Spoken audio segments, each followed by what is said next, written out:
사랑하는 탁구마 교회 성도 여러분, 안녕하십니까?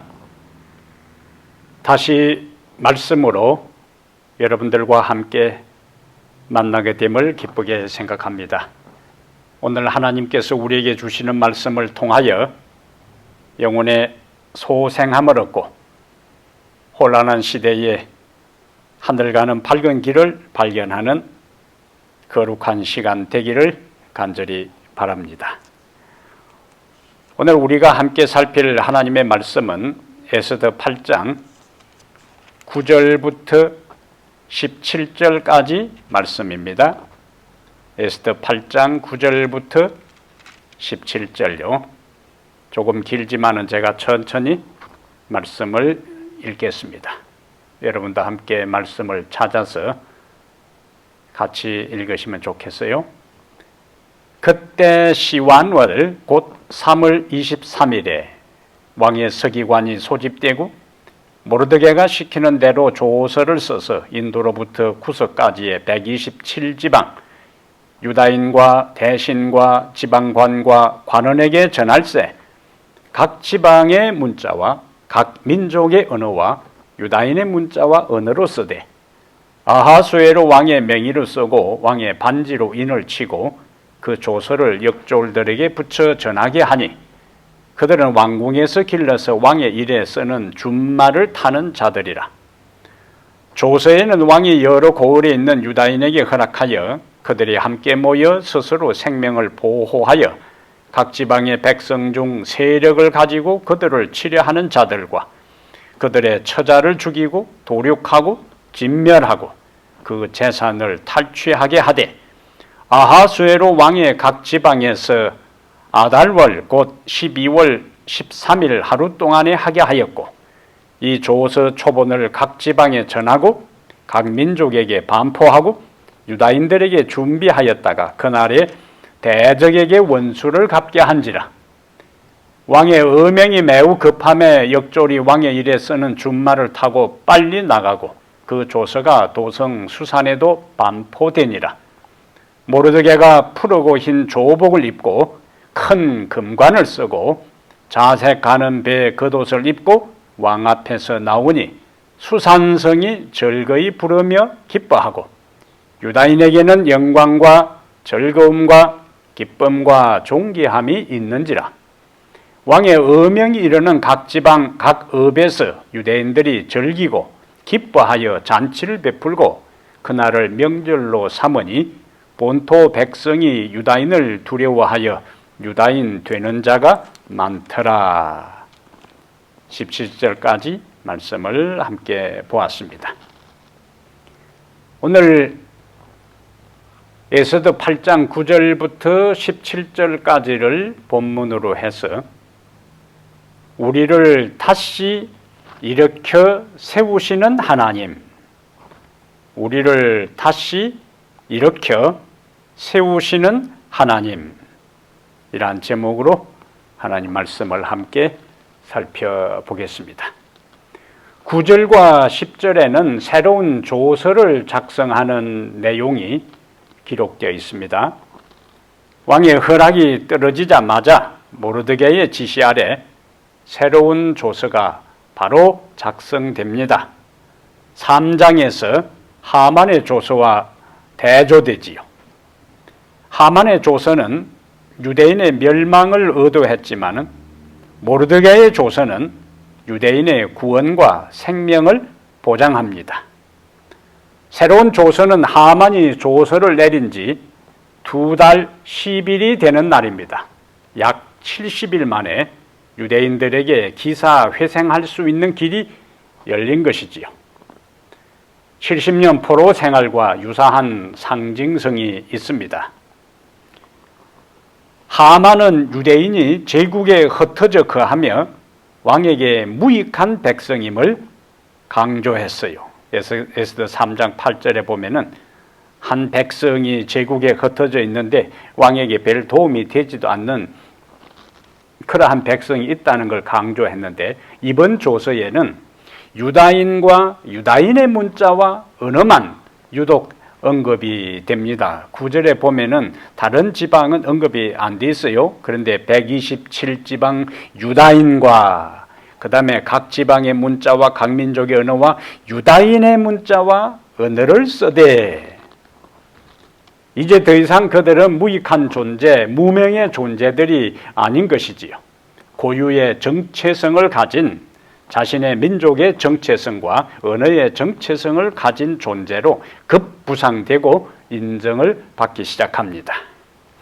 11절부터 14절에는 새로운 조서 내용이 있는데 8장 11절에 보면은 3장 13절의 하만의 조서 내용을 그대로 인용해서 이것이 그 조서를 상세할 수 있도록 작성됩니다. 11절에 보면은 조서에는 왕이 여러 고을에 있는 유다인에게 허락하여 그들이 함께 모여, 이게 중요합니다. 함께 모여 스스로 생명을 보호하여 각 지방의 백성 중 세력을 가지고 그들을 치려하는 자들과 그들의 처자를 죽이고 도륙하고 진멸하고 그 재산을 탈취하게 하라 하는 조서의 내용이지요.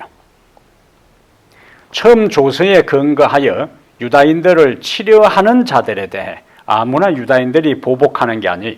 아달월 곧 12월 13일 하루 동안에만 정당방위, 스스로 생명을 보호하도록 조서를 내립니다.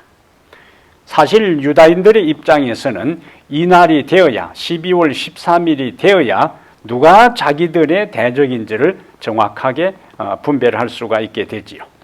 조서에는 유다인들이 먼저 다른 사람을 공격하도록, 선제 공격이 아닌 자기 보호를 위해 정당방위 차원에서만 자기들을 치는 자들에게 저항하도록 허락을 하게 됩니다. 이러한 왕의 조서에 대한 반응이 14절부터 17절까지 나오는데 14절에 보면은 이제 그 조서가 다 만들어져서 왕의 수산성에도 그것이 반포됩니다. 근데 에스더의 저자는 계속해서 하만과 모르드게를 대조시켜요.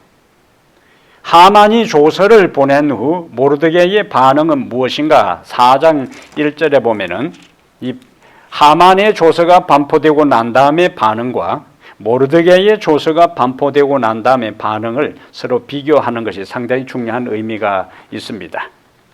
하만이 조서를 보냈을 때에 4장 1절에는 모르드게가 이 모든 일을 알고 자기의 옷을 찢고 굵은 베옷을 입고 재를 뒤집어 쓰고 성중에 나가서 대성통곡한 것으로 기록되어 있어요. 그런데 오늘 본문에는 모르드게의 조서가 나가자 다시 복장이 완전히 바뀝니다. 15절에 보면은 8장 15절에 보면은 4장 1절에는 그가 베옷을 입고 굵은 베옷을 입고 재를 무릅쓰고 통곡한 모습이, 여기 8장 15절에는 모르드게가 푸르고 흰 조복을 입고 큰 금관을 쓰고 자색 가는 배 겉옷을 입고 왕 앞에 나오니 수산성이 즐거이 부르며 기뻐하고 완전히 복장이 바뀌지요. 이번에는 바사 왕실 고관의 복장으로 바뀝니다. 물론 6장에서 왕의 암살 음모를 미리 알아 왕의 생명을 구원해 준 것 때문에 일회성으로 왕복을 입고 음화를 타고 하만의 안내로 성중을 다니면서 영광을 경험한 적이 있습니다. 근데 그것은 일회성이에요. 한 번 그런 경험을 했어요. 근데 이번에는 실제 총리가 되어 영광을 누리고 있는 것이지요. 모르드게의 이런 경험은 메시아를 통하여 성취될 종말론적 구원의 상징이 됩니다. 이사야 61장 2절과 3절에 이사야 61장 2절과 3절에 여호와의 은혜의 해와 우리 하나님의 보복의 날을 선포하여 모든 슬픈 자를 위로하되 무릇 시온에서 슬퍼하는 자에게 화관을 주어 그 죄를 대신하며 기쁨의 기름으로 그 슬픔을 대신하며 찬송의 옷으로 그 근심을 대신하시고 그들이 의의 나무 곧 여호와께서 심으신 그 영광을 나타낼 자라 일컬음을 받게 하심이라. 이 말씀의 내용이 하만의 조서에 대해 모르드게가 4장 1절에서 경험했던 것들이 완전히 반대로 8장 15절에서 바뀌는 장면을 함축적으로 표현하고 있어요. 슬픈 자를 위로하고 슬퍼하는 자에게 화관을 주고 그 죄를 대신하고 기쁨의 기름으로 그 슬픔을 대신하고 찬송의 옷으로 그 근심을 대신하는 이러한 장면들은 하나님의 백성들이 종말론적으로 이 세상에서 고난과 아픔을 경험하다가 궁극적인 승리를 얻을 것에 대한 메시아적인 성취에 대한 미래의 모습입니다. 이제 하만이 총리의 자리에 오르자 8장 15절에 성중의 반응이 나오는데 8장 15절 마지막에 수산성이 즐거이 부르며 기뻐하고, 이것은 하만의 조서 이후에 어수선했던 수산성의 분위기와 완전히 대조됩니다.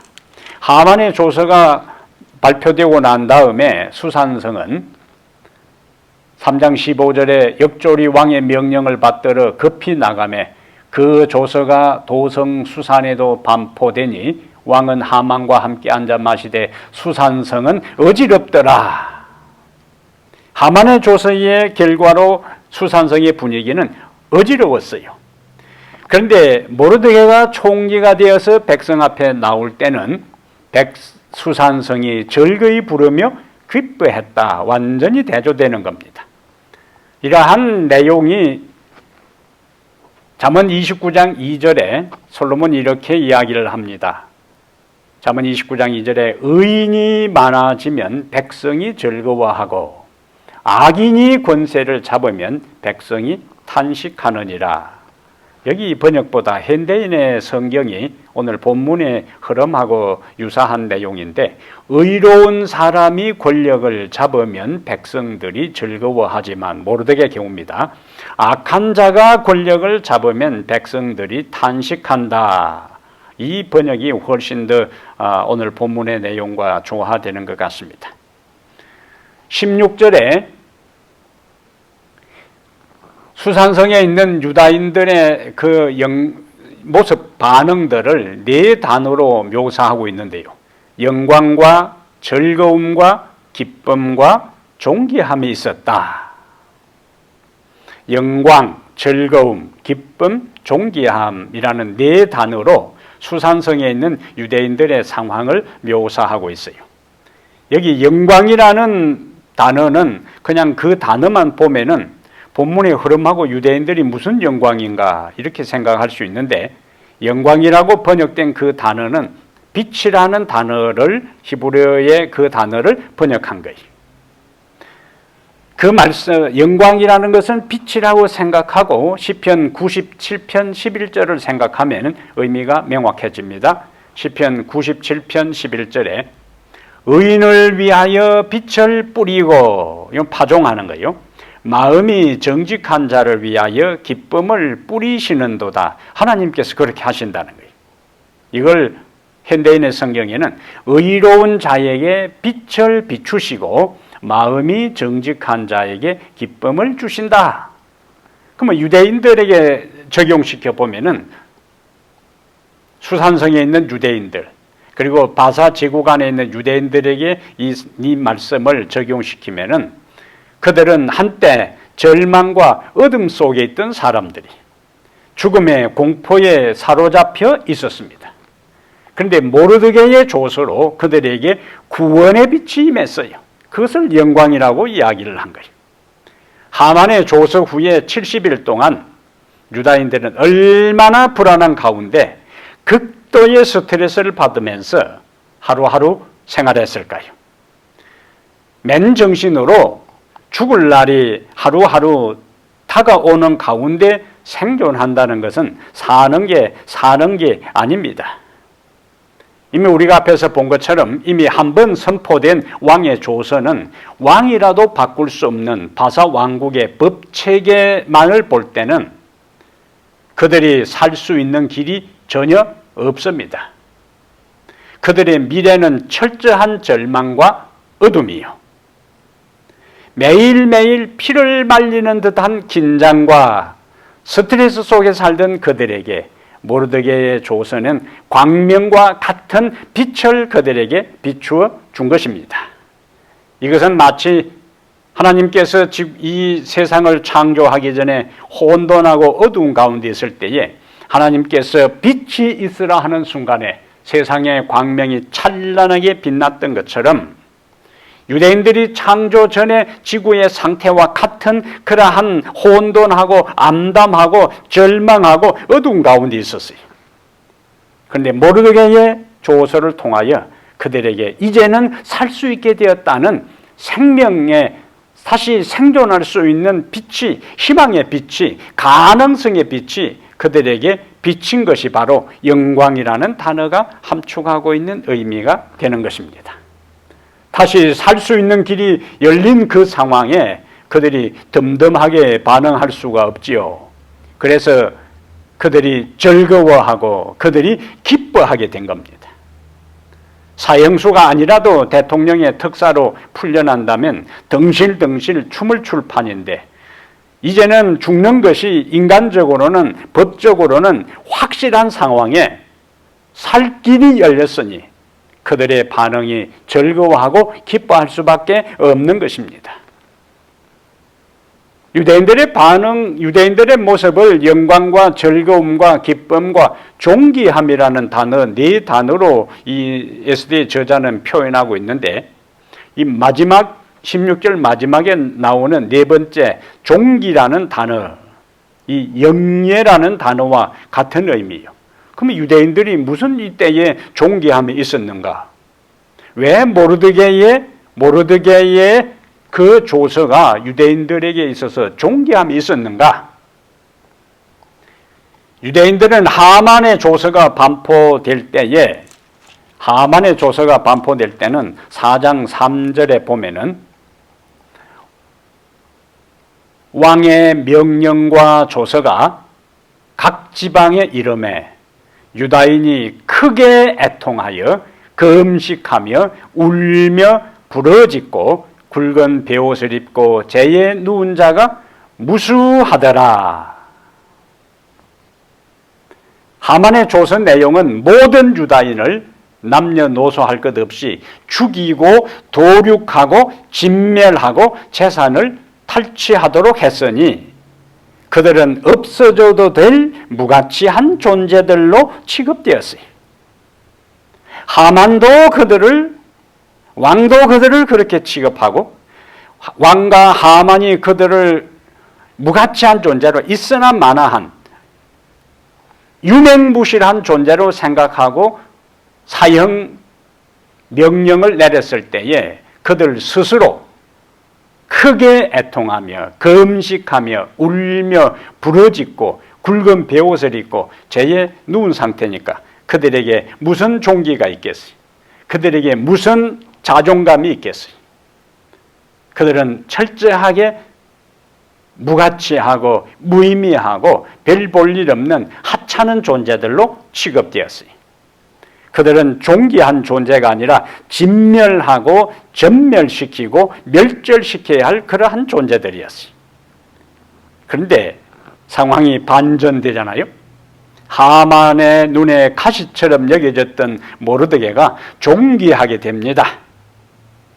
왕에 의해서 처음에 이제 일회성으로 존귀하게 되고 오늘 본문에서 이제 모르드게가 완전히 총리로서 왕의 절대적인 신임을 받고 존귀한 존재가 됩니다. 그리고 그 모르드게와 에스더의 영향에 의해서 왕이 모르드게에게 새로운 조서를 발표하게 하므로 유다 백성들이 정당방위를 할 수 있는 길이 열렸으니 그들의 운명이 역전되지요. 재에 누워 통곡하던 그들을 하나님은 긍휼히 여기셔서 구원의 높은 산의 정상으로 올리신 것입니다. 이 의미가 16절 마지막에 종기라는 단어가 포함하고 있는 의미가 되는 것입니다. 반전된 분위기죠. 이런 상황에서 그들을 존귀하게 하고 그들에게 다시 살 수 있는 희망을 주신 하나님 앞에 그들이 기뻐하고 즐거워하고 소리치지 않을 수 없게 된 것입니다. 이러한 죽음의 자리에서 외형적으로, 인간적으로, 상황적으로는 도저히 살 수 없는, 살아남을 수 없는 절대절명의 순간에 하나님의 개입을 통해서 그들이 기적적으로 살 수 있게 되었을 때에, 그들이 다시 존귀하게 되었을 때에 이러한 모습은 종말론적으로 앞으로 하나님의 참 백성이 경험할 일을 예표적으로 보여주는 거예요. 우리가 아는 대로 계시록 13장에 두 짐승이 등장합니다. 바다에서 올라온 첫 번째 짐승은 거짓된 종교적 세력이요, 세상에 강력한 영향을 미치고 있는 거짓된 종교적 세력입니다. 그리고 두 번째 땅에서 올라온 짐승은 온 세상에 강력한 영향을 행사하고 있는 정치적 세력이요. 그런데 나중에 가장 강력한 종교적 세력과 정치적 세력이 연합하여 진리를 따라 사는 하나님의 백성들을 사단의 충동을 받아서 진멸하려고 할 것입니다. 그것이 계시록 13장 15절이에요. 계시록 13장 15절에 그가 권세를 받아 그 짐승의 우상에게 생계를 주어 그 짐승의 우상으로 말하게 하고 또 짐승의 우상에게 경배하지 아니하는 자는 滅시든지 다 죽이게 하더라. 에스더에서 유대인들에게만 사형명령이 내린 것이 아니라 마지막 시대에 거짓된 종교 세력과 정치 세력이 결탁하여 이 세상에 존재하는 하나님의 참 백성들을 다 죽이기 위해서 사형명령이 내리는 거예요. 짐승의 우상에게 경배하지 아니하는 자는 滅시든지 다 죽이게 하더라. 에스더에서 하만에 의해 하나님의 백성을 진멸하려고 배후에서 활동하고 있는 사단이 마지막 시대에 또 다른 대리자, 정치적인 세력과 종교적인 세력의 연합체를 통해 진리의 백성들을 눈의 가시처럼 여겨 그들을 제거하기 위해 사형명령을 내린다는 말씀이에요. 이러한 상황이 우리의 눈앞에 전개될 때에 하나님의 백성들 중에는 순교자도 나올 수 있고, 어떤 사람은 감옥에 투옥되는 사람도 있고, 어떤 사람은 변절자가 될 것이고, 어떤 사람은 진리를 위하여 추방당하는 사람도 있을 것입니다. 우리가 여기서 기억할 것이 있습니다. 우리가 하나님을 의지한다고 아무런 어려움이 없는 것은 아닙니다. 우리는 성경의 역사와 기독교 역사에서 하나님의 백성들이 진리를 따라 살다가 순교한 기록을 많이 접할 수가 있어요. 에스더도 금식하고 왕이 부르지 않아도 나가겠다고 그의 비장한 결심을 이야기할 때에 무엇이라고 이야기했지요? 에스더 4장 16절에 죽으면 죽으리라. 하나님께서 자기를 기적적으로 보호하실 수 있지만은 또 하나님의 다른 뜻이 있으면 죽을 수도 있다는 이야기요. 그래서 죽으면 죽으리라.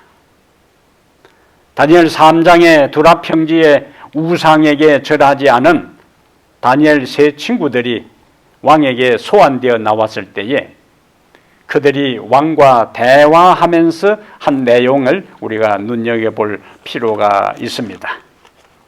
다니엘 3장 17절과 18절의 말씀은 우리에게 시사하는 바가 많습니다. 다니엘 3장 17절, 18절요. 다니엘의 세 친구들이 이렇게 이야기를 합니다. 왕이여, 우리가 섬기는 하나님이 계시다면 우리를 맹렬히 타는 풀무불 가운데에서 능히 건져내시겠고 왕의 손에서도 건져내시겠습니다. 내시리이다. 18절에 그렇게 하지 아니하실지라도 왕이여 우리가 왕의 신들을 섬기지도 아니하고 왕이 세우신 금신상에게 절하지도 아니할 줄을 아옵소서. 여기 18절 시작이 어떻게 시작되지요? 그렇게 하지 아니하실지라도 하나님께서 하나님의 백성들을 역사를 통해서 성경의 기록 속에 모든 사람을 언제나 어떤 환경 속에서 모든 사람들에게서 항상 그들의 생명을 보호해 준 것은 아닙니다. 때로는 필요하면 순교를 허락하기도 했어요. 그 사실을 다니엘의 친구들도 알고 있었습니다. 우리가 섬기는 하나님이 우리를 풀무불에서 보호해 주실 것이다. 왕의 손에서도 구원해 주실 것이다. 그 확신이 있었어요. 그러나 하나님의 인간이 알 수 없는 더 높은 경륜의 뜻이 있으면은 때로는 순교를 허락할 수도 있다는 것을 그 세 친구들은 알고 있었습니다. 히브리 11장 믿음의 의인들의 이야기 중에도 전반부 34절까지는 대부분 기적적으로 구원받은 이야기가 나옵니다. 그런데 히브리 11장 35절부터는 11장 1절부터 34절까지와는 대조되는 이야기가 나와요. 히브리 11장 35절부터는 33절에는 그들은 믿음으로 나라들을 이기기도 하고 의를 행하기도 하며 약속을 받기도 하며 사자들의 입을 막기도 하며 불의 세력을 멸하기도 하며 칼날을 피하기도 하며 연약한 가운데서 강하게 되기도 하며 전쟁에 용감하게 되어 이방 사람들의 진을 물리치기도 하며, 여기까지는 다 하나님의 절대적인 보호, 구원을 이야기하고 있어요. 우리가 기대하는 그런데, 근데 35절부터는 조금 다른 분위기가 전개돼요.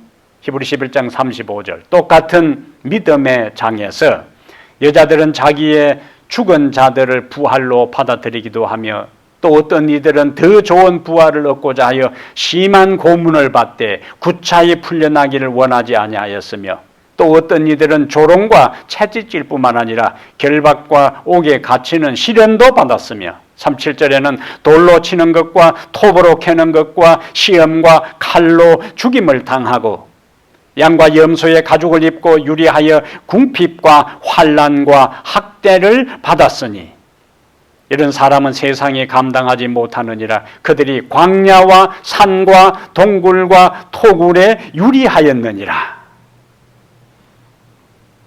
그래서 우리는 하나님께서 믿음의 사람, 하나님의 백성들을 보호하시고 지키신다는 그 말씀을 균형지게 이해해야 합니다. 하나님께서 필요하실 때는 히브리 11장 1절부터 34절에 나오는 것처럼 기적적으로 초자연적으로 보호하시고 구출하시고 구원하실 수도 있고, 히브리 11장 35절부터 나오는 것처럼 하나님의 절대 주권으로 때로는 고난과 순교도 허락하실 수도 있습니다. 살리는 것도 하나님의 주권에 속하고 순교를 허락하는 것도 하나님의 주권에 속하는 거예요. 우리는 베드로와 바울의 이야기 가운데서 그 사실을 알 수가 있습니다. 베드로는 사도행전 12장에서 그가 감옥에 투옥되었을 때에 하나님의 천사가 기적적으로 베드로를 구출해요. 그런데 나중에 베드로는 로마에서 거꾸로 십자가에 못 박혀 순교당합니다. 동일한 베드로를 어떤 때는 하나님께서 기적적으로 감옥에서 천사를 보내서 구원해 주시기도 하지만은 어떤 때는 하나님께서 베드로가 거꾸로 십자가에 못 박혀 순교당할 때에 기적적으로 그를 구원하지 않았습니다. 바울의 경우도 마찬가지. 처음에 그가 네로 황제에 의해 석방되었어요. 그런데 그가 다시 체포되었을 때는 참수형으로 순교당합니다.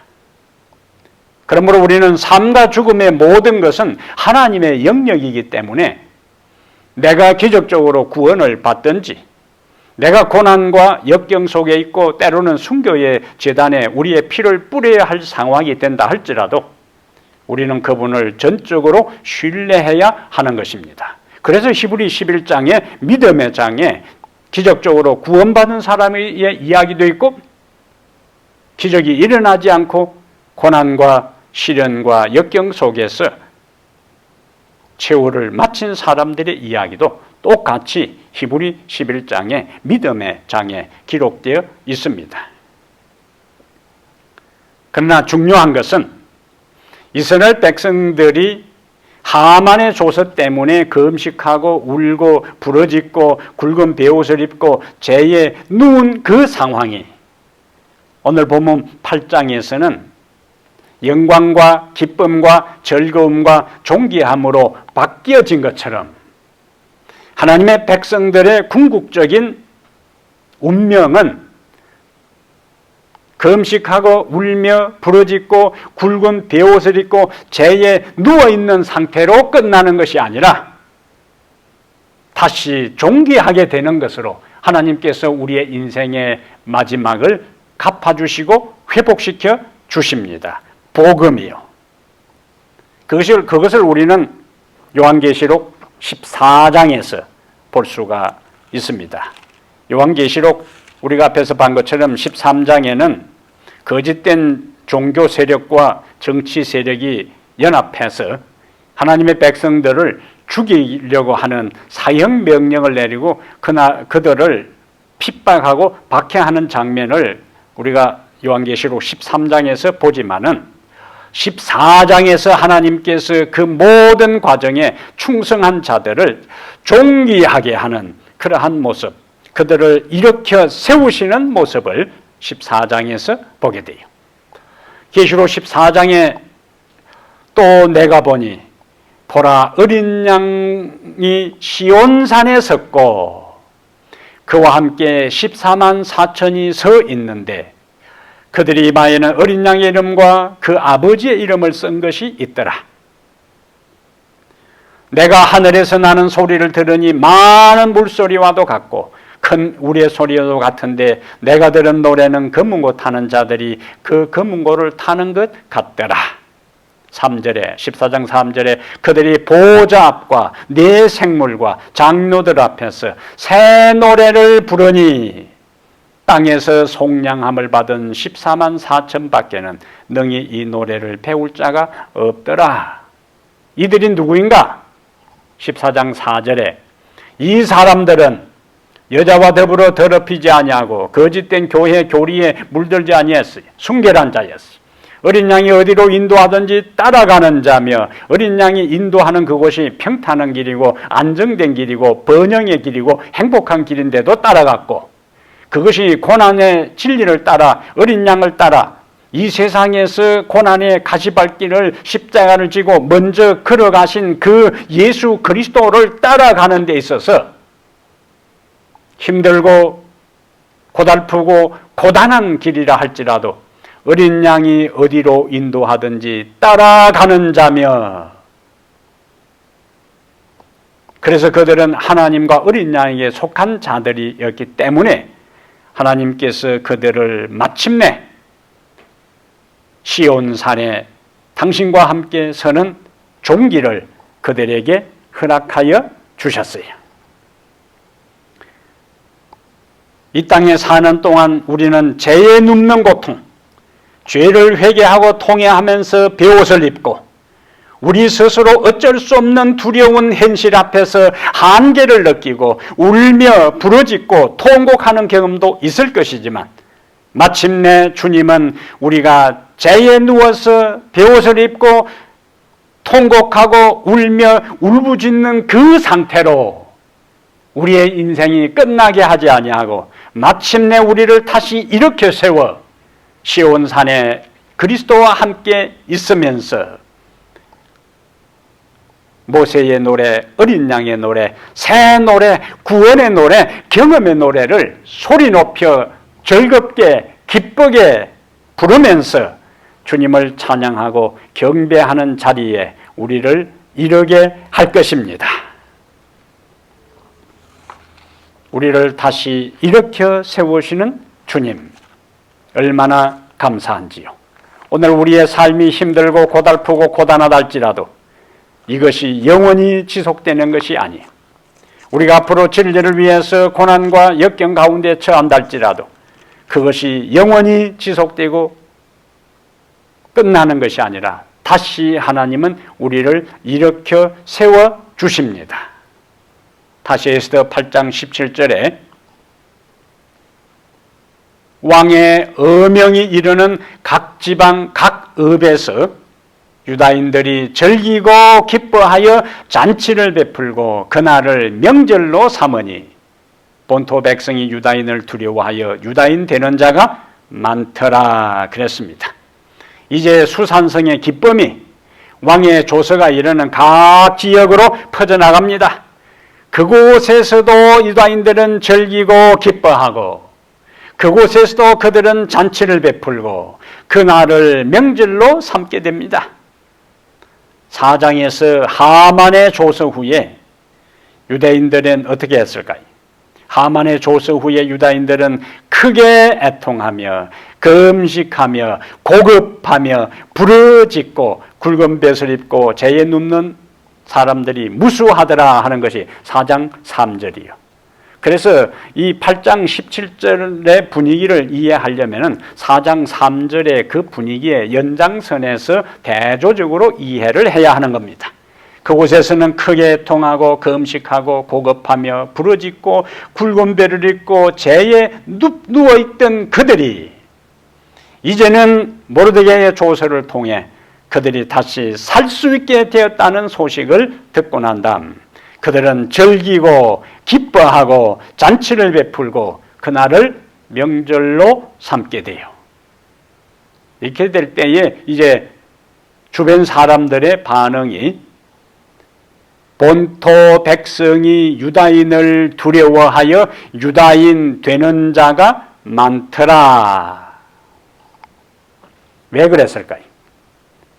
사실 주변 사람들은 상황의 전개를 예의주시하고 있었습니다. 그런데 상황이 그들의 기대와는 완전히 딴판으로 반전이 되는 것을 그들의 눈앞에서 생생히 목격하잖아요. 그들이 지금까지 몸담고 살아온 바사 왕국에서는 한번 선포된 왕의 조서는 바꿀 수가 없기 때문에 유다인들은 구원받을 가능성이 현실적으로 경험적으로 전혀 없는 거예요. 그런데 또 다른 조서가 내려 그들이 정당방위로 살아남을 수 있는 길이 열렸으니까 주변 사람들은, 다른 민족들은 유대인들이 섬기는 하나님이 그를 섬기는 유대인들의 절망적인 삶에 직접적으로 개입하는 것을 그들이 깨닫게 된 것입니다. 그동안은 유다인들을 그들이 무시했어요. 자기들이 섬기는 신을 제대로 섬기지 않았어. 그들의 고국은 불타버리고 그들이 섬기는 신전은 완전히 황폐해되고 고국 이 바빌론으로 포로로 잡혀와서 70년 동안 유랑민으로 살아가는 그들을 지금까지 사람들이 제대로 대접하지 않았지요. 무시했지요. 하찮게 생각해 별 볼 일 없는 사람으로 여겼던 겁니다. 그런데 하나님이 그들에게 강력하게 역사하사 죽을 줄 알았던, 진멸할 줄 알았던 사람들이 기적적으로 살아남게 되는 것을 보면서 이들이 섬기는 하나님을 우리도 섬기자 하는 사람들이 늘어났다는 이야기예요. 유다인들이 섬기는 하나님을 섬기기로 그들이 우상 숭배에서 돌이켜 참 하나님을 섬기는 사람들이 늘어나게 된 것입니다. 우리 주변 사람들이 우리의 삶을 보면서 하나님의 살아계심과 능력과 승리를 주시는 분임을 깨닫게 된다면 얼마나 하나님께 영광이 되겠습니까?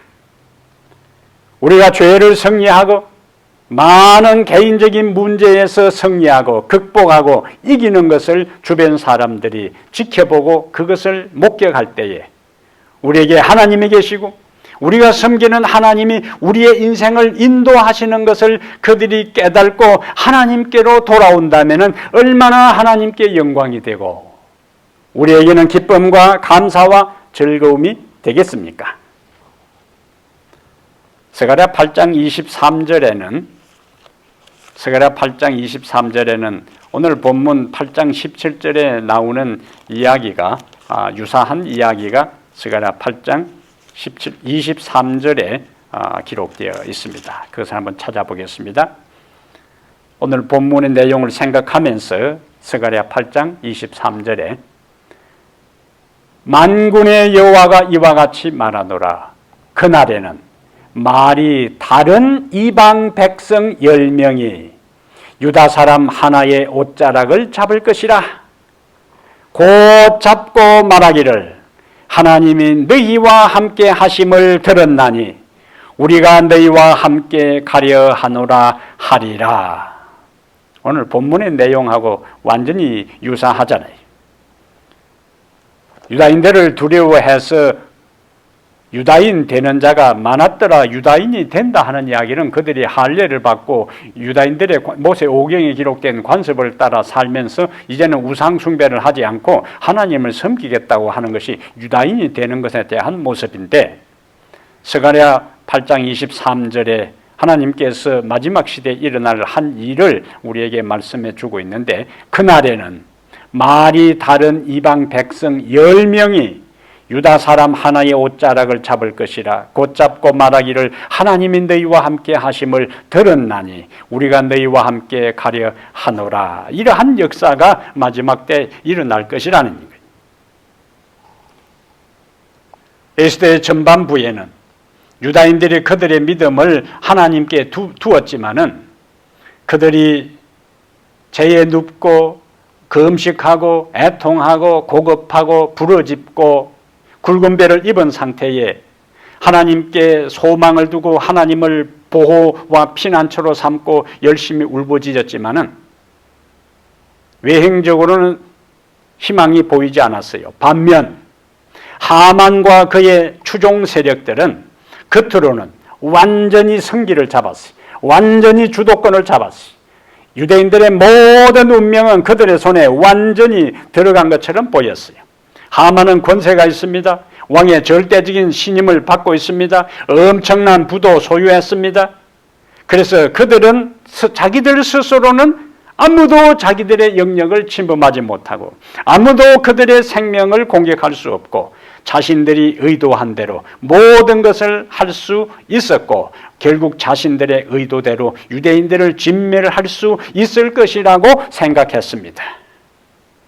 그러나 상황이 반전되어 그들은 망했고 죽을 것처럼 보였던 하나님의 백성이 결국 보호를 받았고 승리했어요. 하나님을 떠난 곳은 하나님을 의지하지 않고 하나님을 보호처와 피난처로 삼지 아니하고 세상의 재물과 사람과 왕과 권력과 권세를 의지한 사람들의 마지막은 하만과 그의 추종자들의 운명이 되고 말 것입니다. 그러나 우선은 보이지 않는 하나님, 불러도 대답도 하지 아니하시고 소리치고 울부짖어도 아무런 반응이 없는 것처럼 보이는 그 하나님을 한결같은 믿음으로 변치 않는 신앙으로 똑같이 하나님을 우리가 언제나 신뢰하고 평탄할 때든지 고난에 당할 때든지 역경 중에든지 평탄할 때든지 변함없이 그분을 신뢰하게 될 때에 하나님은 당신의 시간표에 따라 우리의 삶에 개입할 것입니다. 우리의 고난의 모든 상황에 환경에 역사할 것입니다. 그리고 상황을 반전시킬 것입니다. 역전시킬 것입니다. 그리고 우리를 다시 일으켜 세워 주실 것입니다. 하나님은 당신의 언약 백성들을 어떠한 상황 가운데서도 지키시고 보호하시며 인도하십니다. 유다인을 섭리로 보호하시고 구원하신 하나님은 오늘날도 우리의 언약의 백성들을 보호하시고 구원하십니다. 그러므로 우리는 사도 바울이 간증했던 이 간증을 우리도 같이 할 수가 있어요. 고린도후서 4장 8절과 9절에 고린도후서 4장 8절과 9절에 우리가 사방으로 우겨쌈을 당하여도 쌓이지 아니하며 답답한 일을 당하여도 낙심하지 아니하며 핍박을 받아도 버림받지 아니하며 거꾸로뜨림을 당하여도 망하지 아니하고 이것은 바로 바사 왕국에 있던 하만과 에스더와 유대인들의 경험이요 역사의 마지막에 하나님의 참 백성들이 경험할 일입니다. 사방으로 우겨쌈을 당하는 것처럼 보여도 절대로 하나님의 백성들을 완전히 넘어뜨리지 못할 것입니다. 그러므로 우리는 답답한 일을 당하여도 낙심하지 말고 핍박을 받아도 버림받지 아니한다는 말씀을 확신하고 거꾸로뜨림을 당하여도 망하지 아니한다는 이 약속을 의지하고 다시 일어서게 되기를 바랍니다.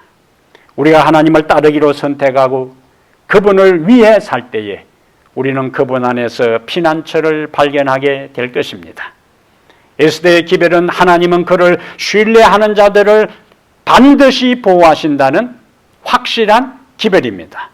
하나님의 팔과 그분의 날개 아래 거하는 것이 가장 안전한 방법입니다. 우리의 연약함을 인정하고 우리의 영원한 구원자, 구주가 되시는 주님께 우리의 삶을 의탁하고 맡기시기를 바랍니다.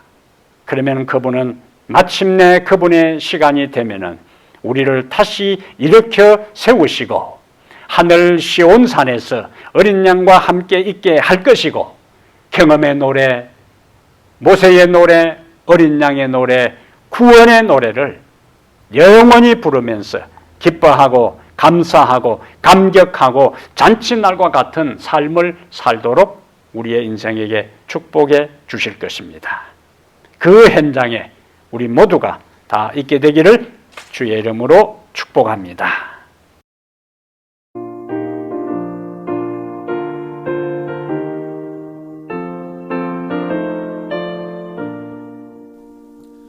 갈 길을 밝히 보이시니 주 앞에 빨리 나갑시다. 우리와 함께 계신 구주 곧 오라시네. 죄악 벗은 우리 영혼은 기뻐 뛰며 주를 보겠네. 전국에 계신 구세주를 영원히 모시리. 우리를 오라 하시는 말 기쁘게 듣고 즐겨하세. 구주를 믿기 지체 말고 속속히 나가세. 죄악 벗은 우리 영혼은 기뻐 뛰며 주를 보겠네. 전국에 계신 구세주를 영원히 모시리.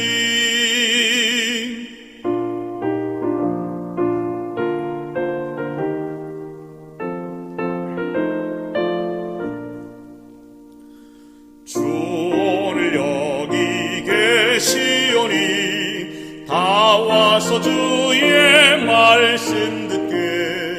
듣기도 하며 생각하니 참 이치시로다. 죄악 벗은 우리 영혼은 기뻐 뛰며 주를 보겠네. 전국에 계신 구세주를 영원히 모시리.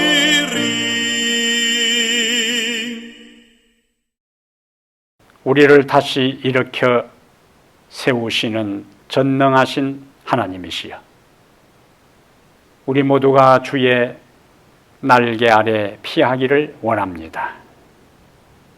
외행적으로 희망이 보이지 아니하고 외행적으로 절망스럽고 한 줄기 빛이 보이지 않는 철저한 흑암 가운데 내동댕이 처진 존재처럼 느껴질지라도 아버지, 주님을 다시 찾게 하여 주시옵소서. 하나님만의 희망을 발견하게 하여 주시옵소서. 우리의 인생이 고급하고 울며 부러지고 통곡하고 죄에 눕고 베옷을 입는 그 상황으로 우리를 영원히 있게 하지 아니하시고 마침내 우리를 이렇게 세우셔서 구원 얻게 하시고 예수 그리스도와 함께 시온산, 영광의 산, 구원받은 사람들이 있는 그곳에 우리를 이끌어 주실 것을 확신합니다. 오늘 우리의 삶이 어려운 가운데 있고 외로운 가운데 있고 실패한 가운데 있고 갈등 가운데 있고 때로는 가난 가운데 있다 할지라도 우리의 인생이 그러한 것으로 끝나지 않고 다시 우리를 이렇게 세우셔서 궁극적인 축복의 자리, 구원의 자리, 우리를 존귀케 하는 자리로 이끄신다는 주님의 귀한 오늘 주신 말씀을 가슴에 간직하고 당당하게 하나님의 백성답게 그 어떤 거센 풍랑과 모진 풍파와 세상의 모든 고난의 회오리 가운데서도 끝까지 견뎌 최후의 승리자들이 되도록 우리에게 역사하시고 힘을 주시고 능력을 허락하여 주시옵소서. 우리 주 예수님 이름으로 기도합니다. 아멘.